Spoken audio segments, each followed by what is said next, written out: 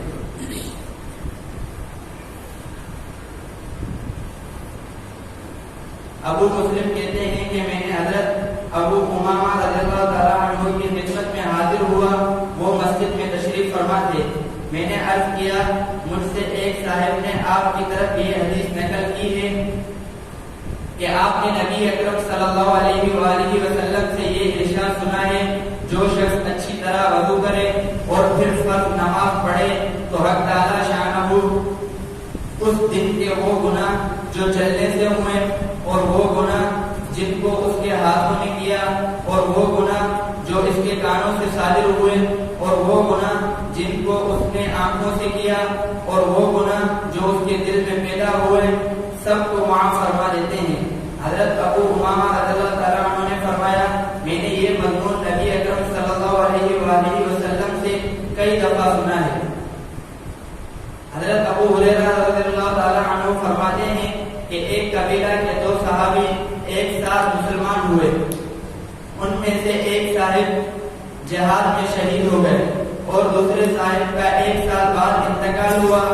حضرت طلحہ بن عبید اللہ فرماتے ہیں کہ میں نے خواب میں دیکھا وہ صاحب جن کا ایک سال بعد انتقال ہوا تھا وہ اس شہید سے بھی پہلے جنت میں داخل ہو گئے، تو مجھے بڑا تعجب ہوا، شہید کا درجہ تو بہت اونچا ہے، وہ پہلے جنت میں داخل ہوتے ہیں۔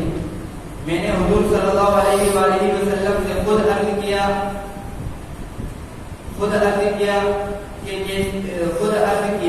یا کسی اور نے عرض کیا تو حضور صلی اللہ علیہ وآلہ وسلم نے ارشاد فرمایا جن صاحب کا ایک سال بعد انتقال ہوا تھا ان کی نیکیاں نہیں دیکھتے کتنی زیادہ ہو گئی، ایک رمضان المبارک کے پورے روزے رکھے اور ان کے زیادہ ہوئے، ایک سال رمضان المبارک کے روزے ان کے زیادہ ہوئے اور 6000 اور اتنی رکعتیں نماز کی ان کی ایک سال میں بڑھ گئی۔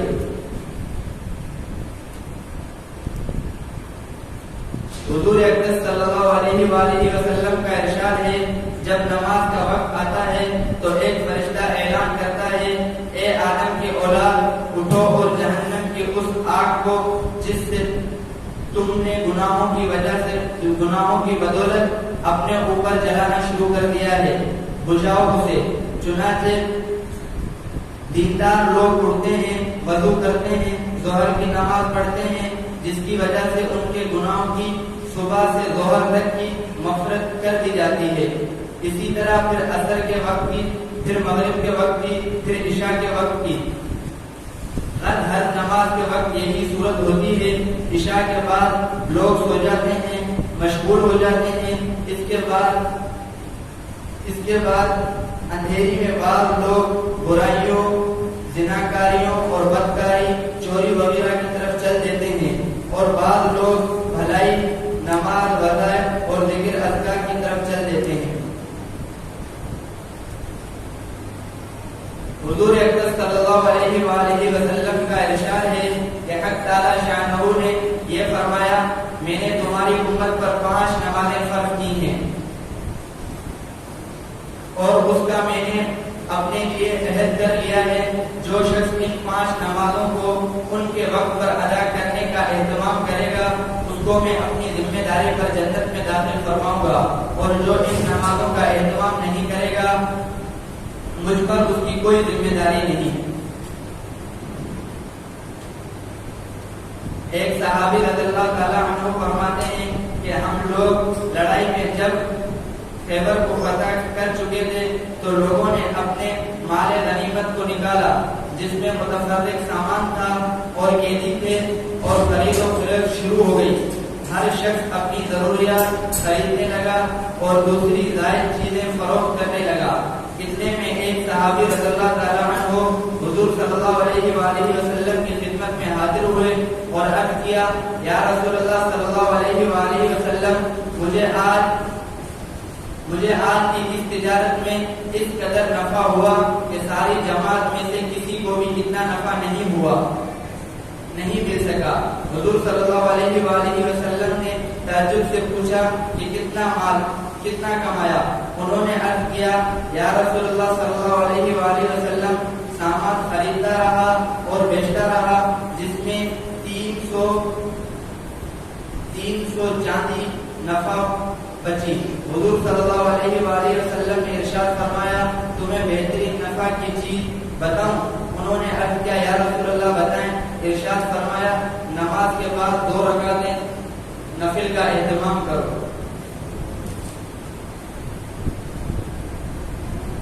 حضور اکرم صلی اللہ علیہ وآلہ وسلم کا ارشاد ہے کہ نماز چھوڑنا آدمی کو کفر سے ملا دیتا ہے۔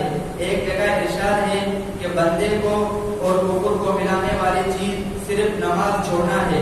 ایک جگہ ارشاد ہے کہ ایمان اور کفر کے درمیان نماز چھوڑنے کا فرق ہے۔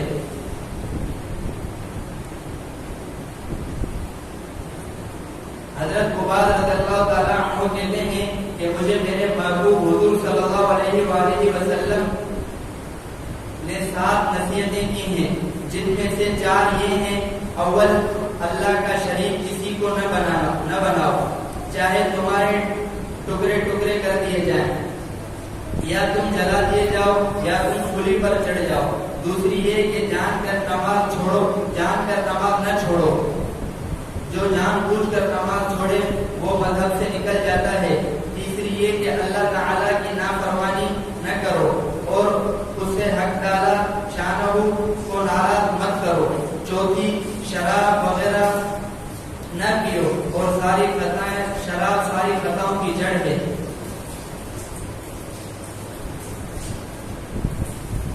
حضور اکرم صلی اللہ علیہ وآلہ وسلم کا ارشاد ہے کہ جس شخص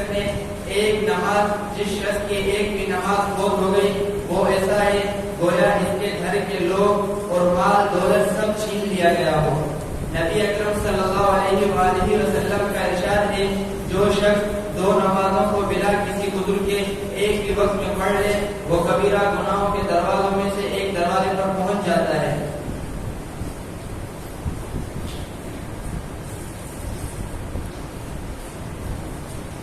حضرت علی کرم اللہ وجہہ فرماتے ہیں کہ حضور نے ارشاد فرمایا 3 چیزوں میں تاخیر نہ کرو۔ ایک، نماز کا جب اس کا وقت ہو جائے۔ دوسری، جنازہ جب تیار ہو۔ تیسری، بے نکاحی عورت جب اس کے جوڑ کا کام مل جائے، یعنی فوراً نکاح کر دینا۔ بہت سے لوگ اپنے کو دیندار بھی سمجھتے ہیں اور گویا نماز کے پابندی بھی سمجھتے ہیں۔ وہ کئی نمازیں معمولی بہانے سے سفر کا اور دکان کا، ملازمت کا ہونا، گھر آ کر اکٹھی ہی پڑھ لیتے ہیں۔ یہ گناہ کبیرہ ہے۔ بلا کسی عذر، بیماری وغیرہ کو نماز کے اپنے وقت پر نہ پڑھا جائے گویا بالکل نماز نہ پڑھنے کے برابر گناہ ہو۔ لیکن بے وقت نماز پڑھنے کا بھی سخت گناہ ہے، اس سے اخلاصی نہیں ہوتی۔ ایک مرتبہ حضور اکرم صلی اللہ علیہ وآلہ وسلم نے نماز کا ذکر فرمایا اور ارشاد فرمایا کہ جو شخص نماز کا اہتمام کرے تو نماز اس کے لیے قیامت کے دن نور ہوگی اور حساب پیش ہونے کے وقت حجت ہوگی اور نجات کا سبب ہوگی، اور جو شخص نماز کا اہتمام نہیں کرے گا اس کے لیے قیامت کے دن نہ نور ہوگا اور نہ اس کے پاس کوئی حجت ہوگی اور نہ نجات کا کوئی ذریعہ ہوگا۔ اس کا حشر فرعون، ہارون اور ابی بن خلفہ کے ساتھ ہوگا۔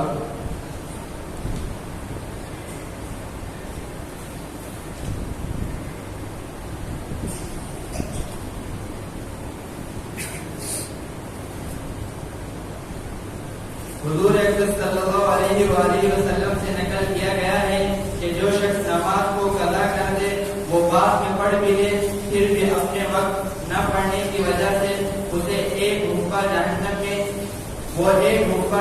میں جلے گا، اور ایک حقہ کی مقدار 80 برس کی ہوتی ہے، اور ایک برس 360 دن اور